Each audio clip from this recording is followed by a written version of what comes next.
बलिया के बाजी विधानसभा से भाजपा विधायक केतकी सिंह ने 19 अगस्त को मनाए जाने वाले बलिदान दिवस को भव्यता से मनाने की बात कही। उन्होंने कहा कि अपने क्षेत्र में 40 वर्षों से न बनने वाले सड़कों का निर्माण कराकर विपक्ष को जवाब दिया है और अब तक 8 ठोकरों का निर्माण कर 50 बाढ़ प्रभावित गांवों को बचाया गया। केतकी सिंह ने उमा भारती के शाहजहांपुर नाम बदलने के प्रस्ताव पर समर्थन करते हुए कहा कि गाजीपुर का नाम भी बदलना चाहिए और इसे महर्षि गौतम या जगदंगिनी ऋषि के नाम पर रखा जाए ताकि पीढ़ियां भगवान परशुराम के इतिहास से जुड़ सके। उन्होंने योगी सरकार की तारीफ करते हुए कहा कि योगी जी धीरे धीरे सभी काम कर रहे हैं। इसी के साथ ही केतकी सिंह ने पूजा पाल मामले में समाजवादी पार्टी अध्यक्ष अखिलेश यादव पर जमकर जबानी हमला भी किया। आपने अभी उमा भारती के समर्थन में गाजीपुर के नाम बदलने के लिए बात की है, क्या है पूरा मामला? देखिए, मैं तो सर्वप्रथम सहर्ष उमा भारती जी का स्वागत करती हूँ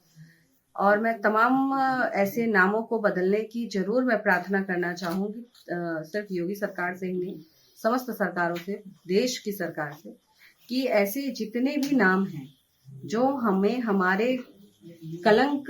के समय की याद दिलाते हों, जो आक्रांताओं का महिमा मंडन करने के लिए, उनका यश गान करने के लिए जो नाम रखे गए हैं, उन सारे नामों को हटाकर वहां जो हमारी संस्कृति थी, वहां जो हमारी पहचान रहा करती थी, वहां जो हमारी वीर महापुरुषों की जन्म भूमि रही होगी, उन पे उनका नाम रखा जाए, यह मैं जरूर मांग कर रही हूँ। और इसी के अंतर्गत मैं चाहती हूँ कि गाजीपुर में भी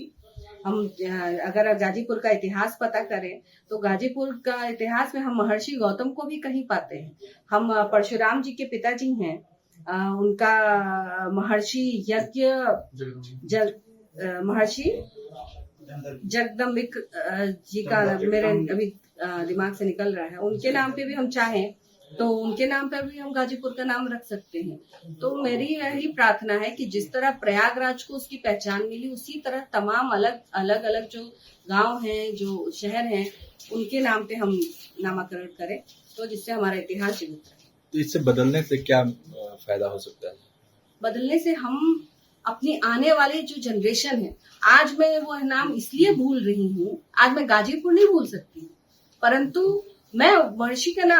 जी का नाम इसलिए भूल जा रही हूँ क्योंकि वह नाम हमारे बोलचाल में नहीं, और जो चीज हमारे बोलचाल में नहीं है वो इतिहास में नहीं। और जो देश अपने इतिहास को नहीं जान सकता, उसको नहीं पहचान सकता, उसको याद नहीं रख सकता, वह कैसे भविष्य का निर्माण करेगा? आप जब अपनी मूल भूल जाएंगे तो आप कभी भविष्य निर्माण नहीं कर सकते। इसलिए मुझे लगता है कि अपने आने वाली जनरेशन को, जिस तरह हम लोग को घोल के पिलाया गया, आपने भी पढ़ा होगा, मैंने भी पढ़ा कि अकबर महान था, ये हमने और आपने दोनों ने पढ़ा, पर उनकी महानता की गाथा तो ऐसी थी कि लाखों हिंदुओं की लाश पर उनकी महानता की गाथा लिखी गई। आज भी मजारें बनी हुई हैं जिसपे जाके लोग चद्दर चढ़ाते हैं, जो हमारे वीर महापुरुषों का अभी एक बहुत अच्छी पिक्चर आई थी, मैं तो सलाम करना चाहूंगी उस जिसने वो पिक्चर बनाई थी, कि कैसे भविष्य में, कैसे इतिहास में हमारे लोगों को जिन्होंने मारा उनकी मजारें बनाकर उनका पूजन हो रहा है, उस पर चद्दरें चढ़ाए, और हम हिंदू ही जाकर उस पर चद्दरें चढ़ा रहे हमारे लिए जिन्होंने कुर्बानी दी। तो मुझे लगता है कि यह सब अपने देश की आने वाली जनरेशन को बताने के लिए यह बहुत जरूरी है कि हम ये नामों को बदलें, और साथ साथ में जो हम पढ़ाते हैं उसको भी हम हटाकर और अपने वीर महापुरुषों के बारे में पढ़ाना चाहिए। बलिया भी बलिदान दिवस है कल, किस तरह से उसको आप लोग मना रहे हैं? जैसे हर वर्ष मनता है वैसे ही मनेगा। वही बागी बलिया की तो पहचान ही अलग है। हम वो बागी बलिया वाले हैं जिन्होंने पूरे देश में सबसे पहले स्वतंत्रता प्राप्त की, और प्राप्त करने के बाद आज भी हम उस गौरवशाली दिन को मनाते हैं। और हमारी बलिया के बारे में कहा जाता है बागी बलिया, वीर बलिया। तो कल हम सब लोग जाएंगे, जेल का फाटक फिर टूटेगा और फिर हमारे स्वतंत्रता, जेल तो हट गया है वहां से, तो अभी तो एक उसमें पहचान के तौर पे वह किया जा रहा है, परंतु जल्दी ही जेल का जब दोबारा निर्माण होगा तो हम उसको नई प्रक्रिया से करेंगे।